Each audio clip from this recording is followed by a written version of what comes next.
The British learned to master the sea. Ships became lifelines, connecting towns and facilitating trade with Europe. Before unification, Britain was a patchwork of kingdoms: England, Scotland, Wales, and Ireland, each with distinct cultures, laws, and rulers. Even before empire, Britain engaged in extensive trade. Wool, timber, and tin moved across European markets. Political developments in Britain set the stage for empire. The monarchy evolved alongside councils and parliaments. By the late 15th century, Britain's ambitions were stirring. Exposure to European exploration inspired curiosity about the wider world. By the late 15th century, Britain's sailors were inspired by explorers like Columbus and Vasco da Gama. Navigators ventured into unknown seas, mapping coastlines and trading routes. When British sailors arrived on distant shores, they encountered unfamiliar lands and peoples. Coastal villages, tropical forests, and new climates challenged their assumptions. The first permanent British colonies appeared in North America and the Caribbean. Initially, British influence relied more on trade than military conquest. Merchants established networks connecting Britain with distant ports, exchanging textiles, timber, and spices. Expansion was never uncontested. Competing European powers, Spain, Portugal, France, and the Netherlands, challenged Britain's ambitions. By the early 17th century, Britain's vision expanded beyond mere trade. Exploration, settlements, and maritime skill created the possibility of a global empire. In 1600, Britain chartered the East India Company, a private trading enterprise with royal backing. As trade expanded, the East India Company began to exercise authority typically reserved for sovereign states. Across the Indian subcontinent, the East India Company built forts, warehouses, and trading posts. Trade brought immense wealth to Britain, but often at the expense of local populations. Raw materials like cotton, indigo, and spices were extracted systematically, and laborers endured harsh conditions. Britain's growing commercial empire inevitably clashed with local rulers and rival European powers. The East India Company became a blueprint for British imperialism. It showed that organized commerce, backed by military power and political influence, could control vast territories. By the 18th century, India had become the prize of the British Empire. Rich in resources, agriculture, and trade, it was strategically vital. British presence in Africa began with trade posts along the coasts, gradually extending inland. In North America and the Caribbean, Britain relied on forts and settlements to secure its presence. Britain's navy became the backbone of imperial expansion. Dominance at sea allowed it to transport troops, protect trade routes, and project power globally. Conquest was never uncontested. Trade, forts, garrisons, and naval control ensured dominance across continents. By the late 19th century, resentment against British rule was growing across India. Mahatma Gandhi introduced a new form of protest: non-violent resistance, leading movements like the Salt March. Maintaining India and other colonies became increasingly costly for Britain. Military expenses and administrative costs. During World War I, India provided soldiers, laborers, and resources to the British war effort. By the 1920s and 1930s, Britain was exhausted, militarily, economically, and politically. The two world wars, nationalist movements, and global economic depression stretched resources thin. In 1947, Britain relinquished control of India, ending nearly 2 centuries of rule. In 1956, Britain faced one of its greatest post-war embarrassments, the Suez Crisis. The 1960s saw a tidal wave of independence across Africa.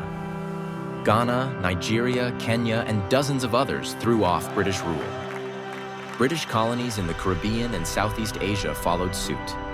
Jamaica, Malaysia, Singapore, and Hong Kong transitioned from British administration to local governance. Though the empire dissolved, Britain maintained ties through the Commonwealth. Even as Britain's political control waned, its cultural and economic legacy endured. English language, legal systems, education, and architecture persisted across former colonies. The fall of the British Empire was gradual, complex, and inevitable. Long before India gained independence, localized revolts challenged British authority. The Caribbean colonies, vital for sugar production, experienced revolts and resistance from enslaved populations. Across Asia, Africa, and the Caribbean, nationalist leaders emerged to coordinate resistance. Figures like Gandhi, Kwame Nkrumah, and Jawaharlal Nehru provided vision, strategy, and organization. Resistance and rebellion exposed the vulnerabilities of the British Empire. The Industrial Revolution transformed Britain from a maritime trading nation into the world's workshop. Factories, steam engines, and mechanized production fueled unprecedented economic growth. Britain's colonies provided raw materials essential for industry: cotton from India, sugar from the Caribbean, and gold from Africa. Britain built extensive infrastructure across its empire to extract and transport resources efficiently. Railways, roads, ports, and telegraph lines connected remote regions to administrative centers and export hubs. In India, rail networks facilitated troop movement and trade. Britain's industrial factories produced textiles, machinery, weapons, and consumer goods for global markets. Britain's industrial strength bolstered its military power. Factories produced rifles, cannons, and naval ships at unprecedented scale. When World War II erupted in 1939, Britain once again relied on its empire for soldiers, resources, and strategic positions. Colonial soldiers once again bore the brunt of Britain's war efforts. Indian, African, and Caribbean troops fought in North Africa, Europe, and Southeast Asia. The war left Britain financially and industrially exhausted. Cities lay in ruins, industries were stretched thin, and debt soared. World War II ignited anti-colonial movements worldwide.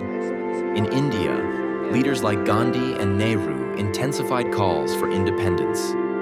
After 1945, Britain faced a tidal wave of independence movements. India gained freedom in 1947, followed by Pakistan.